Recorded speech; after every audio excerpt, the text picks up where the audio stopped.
سهار چې بانګ نه ویلې دلته کسان ناغلي په دې روډ باندې ناستي.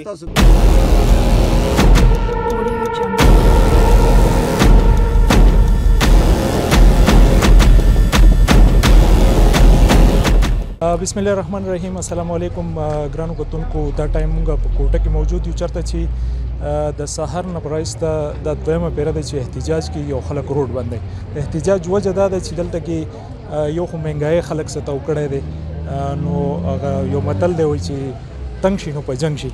او بله دلته کې په د وړو چې کم تقسیم دی، کم سرکاري وړه چې راځي هغې چې کم تقسیم دی په هغې کې څه بې ضابطګۍ وي یا لیټ را رسېدل، نو روډ خلکو بند کو. روډ بندول چې کم دی هغه هم زموږ عوامو ته تکلیف وي.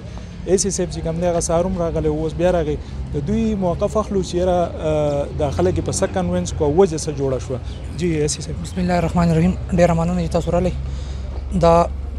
2 ورځې میل خراب و، د هغو چکۍ مکۍ کې جرنیټ دغه سوی و، د موټرې سوی وي، نو د هغې د وجې نه دا 2 ورځې کوټې ته څه چې بریکوټ ته د ټولو دغه ته چې کوم د منګورې دغه میل نه دلته سپلای کېږي، نو هغو ته پرون نه او بل ورځ نه دغه نه ده شوي، وړه نه دي راغلي، او دا کوټه ډېره کمه ده،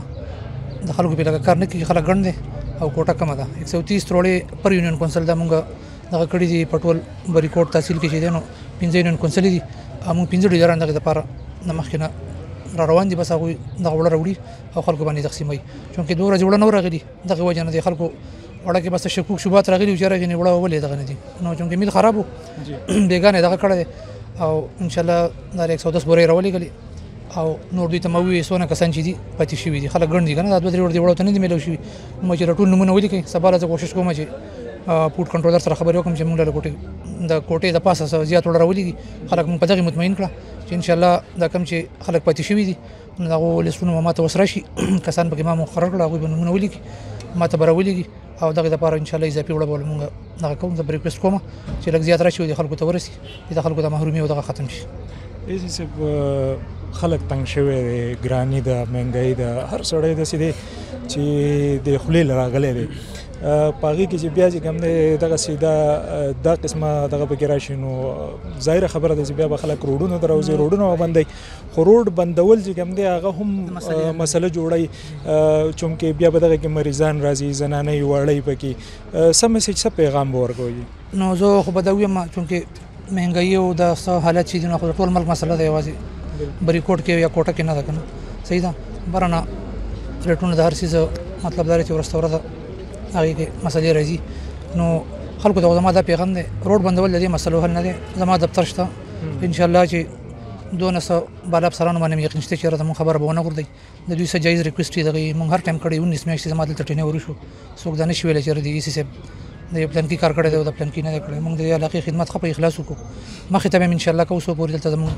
ډیوټي نو دغه زمونږ حکومت په دې مونږ ته تنخوا راکوي، د خلکو زما چې څونه وس کېږي نو انشاءالله چې بریکوټ تحصیل کې به د وړو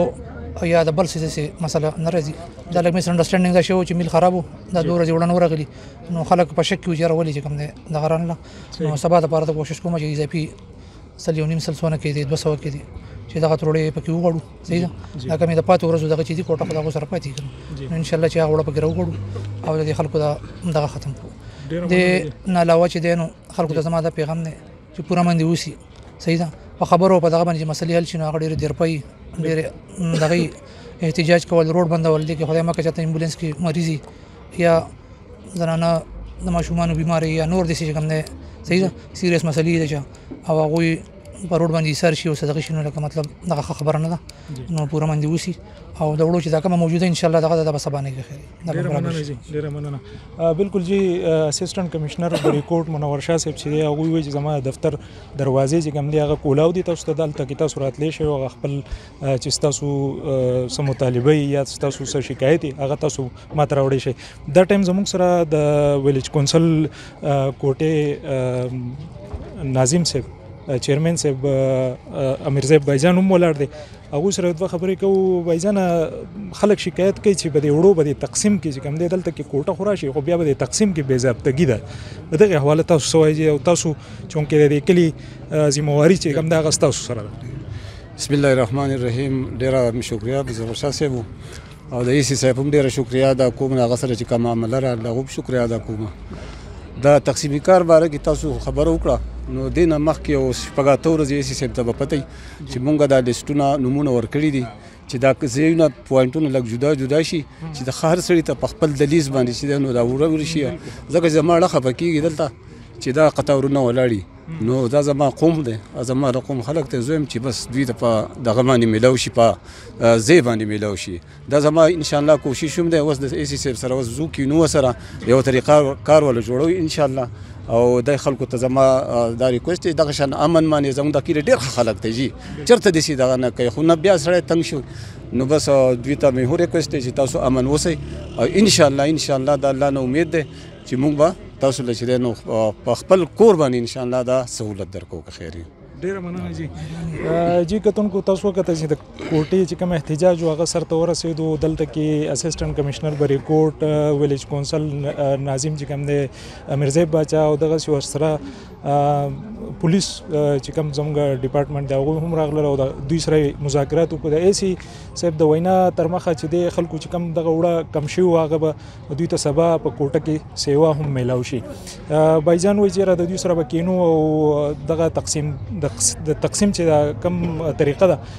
دغه بدلو او هر سړی ته د پوینټونو به جدا جدا کو ان شاء الله دغه مسله به حل ته ورسي او نور چې کوم دی مهنګای چې کوم ده نو هغه خو د ملک په سطح ده او هغه زموږ قسمت ته موږ به دغه سي ټول عمر به جړایو تر یو بل پروګرام پورې مال اجازه راکړي د تل پاتې خدای پامه